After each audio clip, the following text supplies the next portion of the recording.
Alright, so here's a look at my current nail length and shape. I've had them grown out for a while now, so they're starting to get wonky, but my main concern is actually my pointer.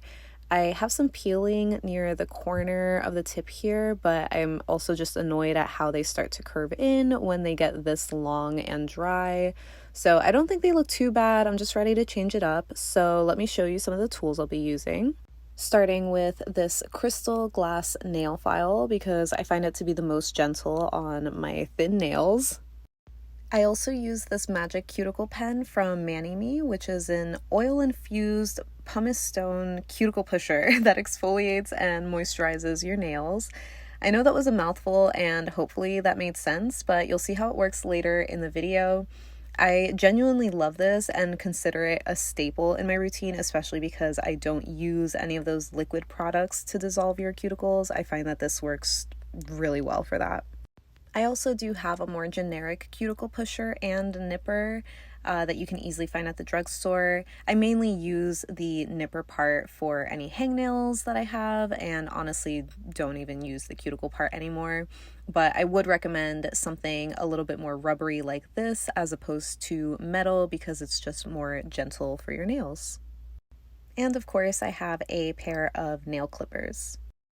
So again, my main concern is with the peeling that's on my pointer, so I want to cut them back a pretty good amount.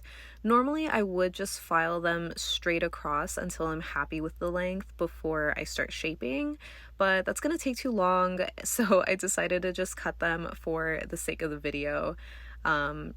You'll see in a moment that it's kind of awkward for me to film the shaping process, but we'll just go with it. When it comes to filing, I start by filing towards the center of my nail so I know where the longest point will be, since I still want to have a slightly almond shape or at least oval. So again, I'm really sorry that I look awkward doing this. It's just really weird to file my nails at this angle with the camera in the way. But anyway, I just go back and forth, filing on one side and then the other, focusing on keeping the sidewalls narrow so that they don't flare out, and I'll flip my hand towards me and away from me until I'm happy with the shape. So it might look a little uneven depending on how you're looking at it, so I just focus on how it would look in the pictures, if that makes sense.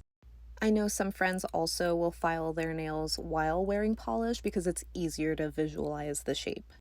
Once I'm done filing, I use the Cuticle Pusher pen from ManiMe to gently exfoliate my nail plate. I don't have a ton of cuticle right now because I do this step every few days between painting, so it's not as satisfying as other times when you see a ton of buildup, but you do see a little bit here and there. And I know it's hard to tell, but my nail plate is ever so slightly shinier, and that's due to the oil that's infused in the product. So you can just massage it in, or I tend to wash it off because I'm going to be prepping my nails for some nail painting. Next, I use this nail prep solution from Dazzle Dry, which removes residue from your nails before applying your base coat, and that would help your mani last longer. So you can also use pure acetone if you don't have any nail primers. I just like to dip my brush in and wipe it across my nails and let it dry completely before going in with my base coat. So today I'm going with the Cuticula Mic Drop Base Coat, which is scented like raspberry sugar. I think I got this during a polish pickup a few months ago, so I'm not sure that you can still get the scent. You can probably still find the base coat. But I just really find this one to be super nourishing. Like, it just feels nice on the nails, and I especially love the brush. I think it hugs my cuticles perfectly, so it's just really satisfying to apply. So I normally do one layer of base coat before applying my polish, but when I don't know what to wear next, I love finishing off with a sheer like Zoya's Lavender Perfector. This one is such a staple for me. It helps counteract some of the yellow staining that I have. Not that there's anything wrong with yellow nails, but I just really love the look after I use this product. It's like a your nails but better look, and I just love how clean it is. So I really, really recommend this one if you want that type of finish. And here's the final look. I really love how refreshing my shorter length feels, and I think they look great too. So I'm definitely a huge fan of this barely there look. So comment down below and let me know if you are too.